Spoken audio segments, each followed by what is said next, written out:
तो दोस्तों एक बार फिर से हम आपके सामने हैं एक बहुत ही इंटरेस्टिंग कंपैरिजन को लेकर, क्योंकि इस बार का कंपैरिजन होने वाला है सैमसंग वर्सेस रेडमी के बीच में। जी हाँ, सैमसंग गैलेक्सी M31s जो कि रिसेंटली इंडिया में लॉन्च हुआ है, और दूसरा फ़ोन है रेडमी नोट 9 प्रो मैक्स जो कि रेडमी की तरफ से एक लेटेस्ट डिवाइस है। तो चलिए आज के इस वीडियो में करते हैं डिटेल कंपैरिजन दोनों ही फ़ोन्स के बीच में, और आपको बताते हैं कि आपके लिए कौन सा फ़ोन बना है या फिर आपको कौन से फ़ोन की तरफ जाना चाहिए। तो चलिए, अगर आप भी जाना चाहते हैं तो बने रहिएगा हमारे साथ इस वीडियो में। लेकिन दोस्तों, हमेशा की तरह वीडियो स्टार्ट करने से पहले आपसे एक छोटा सवाल, रेडमी वर्सेस सैमसंग। जी हाँ, हम फ़ोन की बात नहीं कर रहे हैं बल्कि ब्रांड की बात कर रहे हैं। आपको इन दोनों में से कौन सा ब्रांड ज़्यादा पसंद है, आप हमें नीचे कमेंट सेक्शन बता सकते हैं। चलिए दोस्तों, स्टार्ट करते हैं आप प्राइसिंग के साथ में। तो अगर हम बात करते हैं दोस्तों सैमसंग गैलेक्सी M31s की प्राइसिंग की, तो ये स्टार्ट होता है 19,499 रुपये से, जहाँ पर आपको मिलता है 6 GB रैम के साथ में 128 GB स्टोरेज। वहीं अगर हम बात करते हैं रेडमी नोट 9 प्रो मैक्स की, तो इसका स्टार्टिंग जो वेरिएंट है वो आपको मिलता है 6 GB रैम 64 GB स्टोरेज के साथ में, और उसका प्राइस है 17,500 रुपये। लेकिन अगर आप 6 GB रैम और 128 GB वाला वेरिएंट लेंगे तो उसका प्राइस है 18,500 रुपये। तो 1,000 रुपये का डिफरेंस है दोनों ही फ़ोन्स में। चलिए अब चलते हैं सबसे पहले डिज़ाइन की तरफ। तो दोनों ही फ़ोन का रियर डिज़ाइन आप देख सकते हैं। जी हाँ, दोनों ही फ़ोन हमें काफ़ी अच्छे डिज़ाइन के साथ में देखने को मिल रहे हैं। M31s आपको ग्रेडेड फिनिश के साथ में देखने को मिलेगा, मतलब ऊपर से नीचे की तरफ आप अगर देखते हैं इसको गौर से, तो जो कलर है वो डार्क होता हुआ जाएगा। तो मैं कहूँगा कि यहाँ पर अच्छे कलर या फिर यूनिक कलर कॉम्बिनेशन के साथ में भी आपको ये देखने को मिलते हैं। यहाँ पे आपको एक मिराज ब्लैक और एक आता है मिराज ब्लू, दो कलर ऑप्शन देखने को मिल जाते हैं। वहीं अगर हम बात करते हैं रेडमी नोट 9 प्रो मैक्स की, ये भी काफ़ी ज़्यादा प्रीमियम देखने को मिल रहा है, और उसका दोस्तों सबसे बड़ा रीज़न है इसका बिल्ड क्वालिटी, क्योंकि यहाँ पर आपको रियर साइड में भी ग्लास बिल्ड देखने को मिलता है रेडमी नोट 9 प्रो मैक्स में। तो इसका भी डिज़ाइन मुझे काफ़ी अच्छा देखने को मिलता है। हालांकि जो M31s है ये आपको मिलता है ग्लास्टिक के साथ में। अब ग्लास्टिक क्या होता है, ये ग्लास और प्लास्टिक की कॉम्बिनेशन से बना हुआ आता है। तो लगता तो ये बिल्कुल ग्लास जैसा है, लेकिन जब आप इसको फील करेंगे तो आपको पता चलेगा ये थोड़ा सा पॉलीकार्बन बॉडी जैसा बना है। तो ये डिज़ाइन आपको देखने मिलता है इन दोनों ही फ़ोन्स का। अगर मैं बात करता हूँ फ्रंट साइड की, तो दोनों ही फ़ोन्स आते हैं एक पंच होल डिस्प्ले के साथ में। अब सैमसंग इसे कहता है इन्फिनिटी ओ डिस्प्ले, जबकि रेडमी कहता है डॉट नॉट डिस्प्ले। बाकी है दोनों में पंच होल डिस्प्ले, जो कि आपको सेंटर साइड में देखने को मिल जाता है। लेकिन दोस्तों अगर मैं बात करता हूँ इन दोनों ही फ़ोन्स के हैंड्स ऑन ग्रिप की या फिर हैंड्स ऑन फील की, तो वहाँ पे हमें थोड़ा सा डिफरेंस देखने को मिल सकता है। अब उसका क्या रीज़न है, सबसे पहला तो स्क्रीन साइज़। अब क्योंकि रेडमी नोट 9 प्रो मैक्स में जो स्क्रीन साइज़ है वो 6.67 इंचज़ का है, जो कि मुझे थोड़ा सा बड़ा लगता है, और मैं समझता हूँ कि 6.5 इंचज़ का डिस्प्ले इनफ होता है किसी भी फ़ोन के लिए। और इसीलिए M31s का जो डिस्प्ले है वो 6.5 इंचज़ का है, और इसका जो हैंड्स ऑन ग्रिप है वो मुझे ज़्यादा स्टडी लगता है इसके कंपैरिजन में। तो ये एक डिफरेंस मुझे देखने को मिलता है। इसके अलावा अगर मैं बात करता हूँ दोस्तों दोनों ही फ़ोन्स की थिकनेस की, तो यहाँ पे 8.8 mm की थिकनेस के साथ में आता है रेडमी नोट 9 प्रो मैक्स, जबकि 9.3 mm की थिकनेस के साथ में आता है सैमसंग का गैलेक्सी M31s। और अगर हम वेट की बात करते हैं तो 210 ग्राम की वेट के साथ में आता है रेडमी नोट 9 प्रो मैक्स, जहाँ पे आपको 5020 mAh का बैटरी देखने को मिलता है। लेकिन सैमसंग गैलेक्सी M31s में जो वेट है वो लगभग 200 ग्राम का है, 201-202 ग्राम का, और यहाँ पे आपको मिलता है 6000 mAh का बैटरी। अब जैसे ही हम 6000 mAh की बैटरी के बारे में सुनते हैं तो लगता है कि फ़ोन बहुत ज़्यादा थिक होने वाला है, बहुत ज़्यादा मोटा होने वाला है। लेकिन इस फ़ोन को आप देखिए, ये सिर्फ आपको 9.3 mm की थिकनेस के साथ में देखने को मिलता है, और आपको हाथ में पकड़ने के बाद ऐसा बिल्कुल भी फील नहीं होने वाला कि इस फ़ोन में आपको 6000 mAh का बैटरी देखने को मिलता है। तो ये एक बहुत अच्छी चीज़ है कि थिकनेस भी ज़्यादा नहीं है, वेट भी ज़्यादा नहीं है, लेकिन फिर भी 6000 mAh का बैटरी यहाँ पे दिया गया है। तो ये डिज़ाइन में हमें डिफरेंस देखने को मिलता है इन दोनों ही फ़ोन्स की, और इसीलिए मैंने आपको कहा कि जो हैंड्स ऑन ग्रिप है या फिर हैंड्स ऑन फील है वो मुझे सैमसंग गैलेक्सी M31s का ज़्यादा अच्छा देखने को मिला है। और इसके अलावा डिज़ाइन में कुछ और चीज़ों की बात करते हैं तो दोनों ही फ़ोन्स में आप 2 सिम कार्ड के साथ में मेमोरी कार्ड लगा पाएंगे। जो 3.5 जैक है वो आपको बॉटम साइड में देखने को मिलता है। टाइप सी चार्जिंग पोर्ट देखने को मिलता है, एक्सटर्नल माइक नीचे की तरफ दिया गया है, और साइड माउंटेड फिंगरप्रिंट सेंसर आपको दोनों ही फ़ोन्स में देखने को मिल जाएगा। तो डिज़ाइन में हालांकि बहुत ज़्यादा डिफरेंस नहीं था, लेकिन अगर मैं बात करता हूँ डिस्प्ले की, तो वहाँ पे हमें बहुत ही मैसिव डिफरेंस देखने को मिलने वाला है। अब स्क्रीन साइज़ तो मैंने आपको पहले ही बताया 6.67 इंचेस और 6.5 इंचेस, लेकिन यहाँ पर अगर हम बात करते हैं डिस्प्ले क्वालिटी की, तो वहाँ पे काफ़ी बड़ा डिफरेंस है, क्योंकि सैमसंग गैलेक्सी M31s आता है एक सुपर एमोलेड पैनल के साथ में, जबकि रेडमी नोट 9 प्रो मैक्स आता है एक IPS पैनल के साथ में। अब दोस्तों हम काफ़ी बार आपको कंपैरिजन करा चुके हैं IPS versus super AMOLED panel, और खैर यहाँ पर भी आप देख ही सकते हैं। और ऑब्वियसली यहाँ पर M31s कहीं ज़्यादा आगे है Redmi Note 9 Pro Max से। और हाँ, दोनों ही फोन्स में हमें फुल HD+ के रेजोल्यूशन देखने को मिल जाते हैं। अब दोस्तों डिस्प्ले में मैंने एक और बात नोटिस की, जो कि है इन दोनों ही फ़ोन का हेड और चिन। अब यहाँ पर जो बेजल साइज़ थे वो तो मैं कहूँगा कि 19-20 हैं, मतलब लगभग सेम ही आपको देखने को मिलेंगे। लेकिन अगर हम हेड और चिन की तरफ देख रहे हैं तो वो M31s में छोटे हैं Redmi Note 9 Pro Max के कंपैरिजन में। तो ये एक और डिफरेंस हमको देखने को मिलता है इन दोनों ही फ़ोन की डिस्प्ले में। अब यहाँ पर साथ ही बात कर लेते हैं White L1 की सपोर्ट की। तो ये दोनों ही फ़ोन सपोर्ट करते हैं, दोनों ही फ़ोन में ये अच्छे से काम भी करता है। हमने चेक किया, कोई भी इश्यूज़ हमको यहाँ पे देखने को नहीं मिले। और हाँ, अगर मैं बात करता हूँ साउंड क्वालिटी की, तो दोनों ही फ़ोन्स लगभग सेम साउंड करते हैं। जो स्पीकर है वैसे तो हर एक फ़ोन का आपको लगभग सेम सा ही देखने को मिल रहा है, तो यहाँ पे भी कोई बहुत ज़्यादा डिफरेंस नहीं था। लेकिन हाँ, अगर मैं बात करता हूँ इन ईयरफोन्स की, तो वहाँ पे M31s में डॉल्बी एटमॉस साउंड का सपोर्ट है, तो ये थोड़े से बेटर आपको देखने को मिलेंगे Redmi Note 9 Pro Max के कंपैरिजन में। तो ये था दोस्तों डिज़ाइन, डिस्प्ले और एंटरटेनमेंट वाला पार्ट। चलिए अब चलते हैं आगे की तरफ और बात करते हैं कैमरा की। तो दोनों ही फ़ोन्स में आपको 64 मेगापिक्सल का प्राइमरी सेंसर देखने को मिलने वाला है। लेकिन अगर मैं बात करता हूँ यहाँ पर कैमरा सेंसर की, तो ये अलग हैं। जी हाँ, क्योंकि Samsung Galaxy M31s में आपको देखने को मिलता है primary sensor Sony IMX682 sensor के साथ में, जबकि Redmi Note 9 Pro Max में दिया गया है Samsung का सेंसर। और जो बाकी सेंसर हैं वहाँ पे भी डिफरेंस है, जैसे कि अल्ट्रा वाइड सेंसर ये M31s में 12 मेगापिक्सल का है, जबकि Redmi Note 9 Pro Max में 8 मेगापिक्सल का है। और ऐसे ही हमें डेप्थ सेंसर में भी डिफरेंस देखने को मिल रहा है। फ्रंट कैमरे की बात करते हैं तो वहाँ पे भी 32 मेगापिक्सल का सेल्फी कैमरा है M31s में, जबकि 20 मेगापिक्सल का कैमरा है Redmi Note 9 Pro Max में। तो ये तो कुछ कैमरा स्पेसिफिकेशन थी। चलिए अब आप कुछ इमेजेस देखिए जो कि हमने लिए हैं इन दोनों ही फ़ोन के रियर और फ्रंट कैमरा से। तो दोस्तों सबसे पहले तो आप ऑटो मोड के इमेजेस देखिए, और इन इमेजेस को देखकर आपको एक बात समझ में आएगी कि जो हम पहले कहते थे कि Redmi Note 9 Pro Max under 20,000 rupees की प्राइस में एक बेस्ट कैमरा फ़ोन है, लेकिन मुझे लगता है कि अब M31s ने उसे रिप्लेस कर दिया है।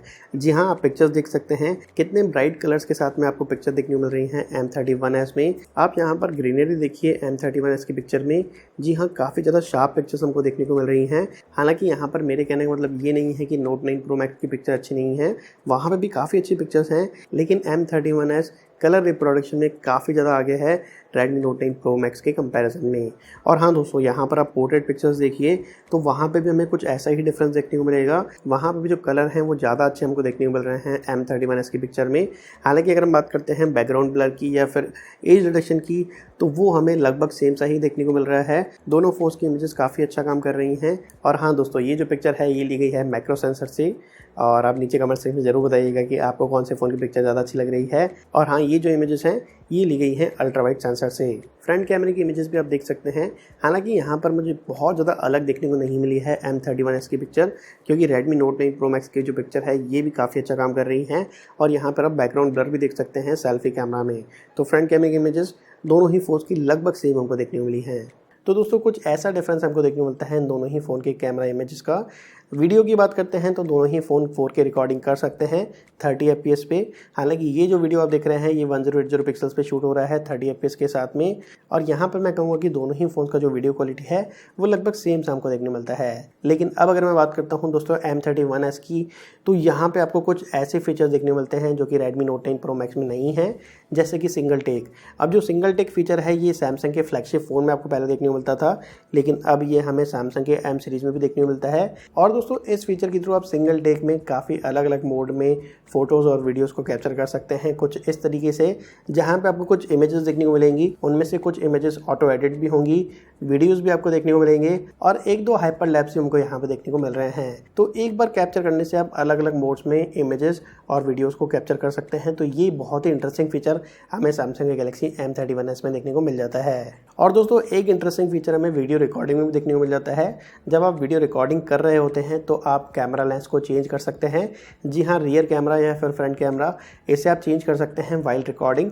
तो ये भी एक बहुत अच्छा ऑप्शन है। कई बार हमें ऐसी ज़रूरत पड़ती है कि हम रियर साइड की रिकॉर्डिंग कर रहे हैं लेकिन फ्रंट साइड दिखाना है, तो ऐसा कुछ आप कर सकते हैं सैमसंग के गैलेक्सी M31s में, और ये हमें Redmi Note 9 Pro Max में देखने को नहीं मिलता है। तो ये था दोस्तों इन दोनों ही फ़ोन का कैमरा। चलिए अब चलते हैं दोनों ही फ़ोन की परफॉर्मेंस की तरफ। तो आपको बता दें कि स्नैपड्रैगन 720G चिपसेट आपको देखने को मिलता है Redmi Note 9 Pro Max में, जबकि Exynos 9611 चिपसेट दिया गया है सैमसंग गैलेक्सी M31s में। अब दोस्तों ऑन पेपर स्पेसिफिकेशन ये जरूर कहेंगे कि स्नैपड्रैगन 720G बेटर है एक्जीनोस के 9611 चिपसेट से, और मैं इस बात को बिल्कुल भी डिनाई नहीं करता हूँ। ऑब्वियसली स्नैपड्रैगन 720G बेटर है एक्जीनोस के 9611 चिपसेट से, लेकिन दोस्तों मैं आपको इतना जरूर कहूँगा कि हार्डवेयर के साथ में उतना ही सॉफ्टवेयर ऑप्टिमाइजेशन भी होना चाहिए। और क्योंकि एक्जीनोस का चिपसेट, एक्जीनोस 9611 चिपसेट सैमसंग का चिपसेट है, हार्डवेयर सैमसंग का है, सॉफ्टवेयर सैमसंग का है, और जो वन यूआई है ये भी सैमसंग का यूआई है, तो सैमसंग को अच्छे से पता है कि इसे कैसे ऑप्टिमाइज़ करना है। तो हमें एक्जीनोस के 9611 चिपसेट में भी काफ़ी अच्छी परफॉर्मेंस देखने को मिलती है। इनफैक्ट अगर हम डेली यूज़ की बात करते हैं तो हमें कहीं से भी ऐसा नहीं लगता कि स्नैपड्रैगन 720G बहुत ज़्यादा आगे है एक्जीनोस के 9611 चिपसेट से। हालांकि जैसा कि मैंने आपको पहले ही कहा कि ऑन पेपर स्पेसिफिकेशन में आपको डिफरेंस देखने को मिलेगा, लेकिन जब आप प्रैक्टिकल यूज़ करते हैं तो आपको पता चलेगा कि एक्जीनोस का 9611 चिपसेट भी काफ़ी अच्छा चिपसेट है, काफ़ी डिसेंट स्पेसिफिकेशन के साथ में आपको देखने को मिलता है, और काफ़ी अच्छा खासा परफॉर्मेंस हमको यहाँ पे देखने को मिल जाता है। और हाँ दोस्तों, अब अगर हम गेमिंग की बात करते हैं तो वहाँ पे हमने PUBG गेमिंग की, अल्फाट 9 भी प्ले किया। PUBG की बात करते हैं तो सबसे पहले आप सेटिंग्स देख सकते हैं। स्नैपड्रैगन 720G के साथ में जो हाईएस्ट सेटिंग आपको देखने को मिलती है वो है HD ग्राफिक्स सेटिंग और हाई फ्रेम रेट। जबकि अगर मैं बात करता हूँ एक्जीनोस 9611 की या फिर M31S की, तो यहाँ पे आपको HD के साथ में अल्ट्रा का ऑप्शन भी देखने को मिलता है। इनफैक्ट HDR के साथ में भी आपको अल्ट्रा का ऑप्शन देखने को मिल रहा है। और हाँ, अगर आप स्मूथ पे जाते हैं तो वहाँ पे आपको एक्सट्रीम का ऑप्शन भी देखने को मिलता है M31S में। हालांकि मैं आपको ये नहीं कहूँगा कि HDR पे आपको बहुत अच्छा गेम प्ले देखने को मिलने वाला है, जी नहीं, लेकिन अगर आप दोनों ही फोन्स में HD ग्राफिक्स सेटिंग के साथ में हाई फ्रेम रेट पे दोनों ही फोन्स पर खेलते हैं तो आपको कोई भी इश्यूज़ देखने को नहीं मिलेंगे। इनफैक्ट दोनों ही फ़ोन का जो गेमिंग परफॉर्मेंस था वो काफ़ी अच्छा देखने को मिला। इनफैक्ट मैं कहूँ कि लगभग दोनों ही फोन्स का जो परफॉर्मेंस था वो सेम देखने को मिला, चाहे हम बात कर लेते हैं यहाँ पे डेली यूजर्स की, चाहे हम बात कर लेते हैं गेमिंग परफॉर्मेंस की। इसके अलावा दोस्तों अगर हम बात करते हैं यूआई की, तो सैमसंग गैलेक्सी M31s काम करता है सैमसंग वन यूआई के साथ में, जबकि Redmi Note 9 Pro Max काम करता है MIUI 11 के साथ में, और ये दोनों ही बेस्ड हैं Android 10 पर। अब दोस्तों बात की जाए बैटरी की, तो ये तो खैर हम आपको पहले ही बता चुके हैं कि Redmi Note 9 Pro Max में हमको देखने मिलता है 5020 mAh का बैटरी, जबकि M31s में दिया गया है 6000 mAh का बैटरी। तो ऑब्वियसली बड़ा बैटरी आपको देखने मिलता है Redmi Note 9 Pro Max में। हालांकि हमने यहाँ पर एक बैटरी इन कंपैरिजन ऑलरेडी कर रखा है Redmi Note 9 Pro Max और M31s के बीच में, साथ ही यहाँ पर कुछ और फ़ोन भी थे। तो वहाँ पर Redmi Note 9 Pro Max का जो कंटिन्यूस स्क्रीन ऑन टाइम था वो था लगभग 7.5 घंटे, लेकिन वहीं पे M31s का जो स्क्रीन ऑन टाइम था वो था 8 घंटे और 38 मिनट का। मतलब 1 घंटे से भी ज़्यादा स्क्रीन टाइम हमको देखने को मिला था सैमसंग के गैलेक्सी M31s में। इसका मतलब अगर आप नॉर्मल यूजर्स की बात करते हैं तो Redmi Note 9 Pro Max 1 दिन तक चल सकता है, लेकिन M31s ये 1 से 1.5 दिन तक चल सकता है। तो ये डिफरेंस हमको बैटरी में देखने को मिलता है। चार्जिंग स्पीड की बात करते हैं तो 25 वाट की चार्जिंग को सपोर्ट करता है M31s, जबकि 33 वाट की चार्जिंग को सपोर्ट करता है Redmi Note 9 Pro Max। तो यहाँ पर हमें एक थोड़ा सा एडवांटेज देखने को मिलता है Redmi Note 9 Pro Max में। हमने चार्जिंग टेस्ट कंपैरिजन भी किया, जहाँ पे Redmi Note 9 Pro Max charge हुआ था करीब 1 घंटे और 27 मिनट में, जबकि M31s को टाइम लगा था 1 घंटा और 57 मिनट। तो करीब आधा घंटा पहले चार्ज हो गया था Redmi Note 9 Pro Max, क्योंकि यहाँ पर जो बैटरी है वो भी छोटा है और जो चार्जिंग टेक्नोलॉजी है वो भी थोड़ी सी बेटर देखने को मिल रही है। तो ये था बैटरी और चार्जिंग स्पीड में कंपैरिजन। सिक्योरिटी की बात करते हैं तो दोनों ही फ़ोन्स में आपको साइड माउंटेड फिंगरप्रिंट सेंसर देखने को मिल जाते हैं, और दोनों ही फ़ोन्स काफ़ी ज़्यादा फास्ट हमको देखने को मिले, और लगभग आप सेम कह सकते हैं इन्हें। अगर हम बात करते हैं फेस अनलॉक के फीचर की, तो यहाँ पे भी दोनों ही फ़ोन काफ़ी अच्छा परफॉर्म करते हैं, और यहाँ पे भी हमें लगभग सेम सा ही परफॉर्मेंस देखने को मिलता है। अब दोस्तों दोनों ही फ़ोन्स को मैंने अपनी प्राइमरी सिम के साथ में कुछ दिन तक यूज़ भी किया, तो दोनों ही फ़ोन्स में आपको नेटवर्क से रिलेटेड या फिर ऐसे कोई भी इश्यूज़ देखने को नहीं मिलेंगे, तो उसमें तो बिल्कुल भी आपको परेशान होने की ज़रूरत नहीं है। दोनों ही फ़ोन काफ़ी अच्छा सा परफॉर्म करते हैं। तो ये था दोस्तों एक कंप्लीट कंपैरिजन इन दोनों ही फ़ोन्स के बीच में। और अब अगर हम जाते हैं कंक्लूजन की तरफ, तो यहाँ पे मैं कहूँगा कि M31s के पास ज़्यादा एडवांटेज हैं। सबसे पहले बात करते हैं डिज़ाइन की, तो हालांकि दोनों ही फ़ोन का डिज़ाइन अच्छा था, लेकिन अगर आप एडवांटेज देना चाहें तो Redmi Note 9 Pro Max को दे सकते हैं, क्योंकि यहाँ पे आपको रियर साइड में ग्लास बिल्ड देखने को मिल जाता है। लेकिन अगर हम बात करते हैं डिस्प्ले की, कैमरा की या फिर बैटरी की, तो ये एडवांटेज आपको देखने को मिलते हैं M31s में।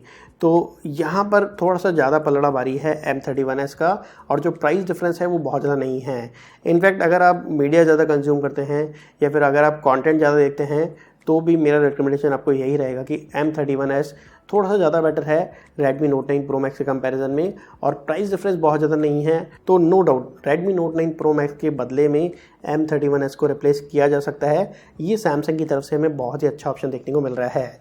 बाकी दोस्तों आप नीचे कमेंट सेक्शन में ज़रूर बताइएगा कि आपको इन दोनों में से कौन सा फ़ोन ज़्यादा अच्छा देखने को मिला। आप हमें नीचे कमेंट सेक्शन में बता सकते हैं। चलिए दोस्तों, यही था आज की इस वीडियो में। मुझे उम्मीद है कि आपको ये वीडियो पसंद आया होगा। इस वीडियो को लाइक और शेयर करना मत भूलिएगा। अगर आप चाहते हैं ऐसे ही और वीडियोस देखना, चैनल को जरूर सब्सक्राइब कर लीजिएगा। हम आपसे मिलते हैं अगले ऐसे ही किसी वीडियो में। तब तक के लिए आपके दिन शुभ रहें, और आज का वीडियो देखने के लिए बहुत बहुत धन्यवाद।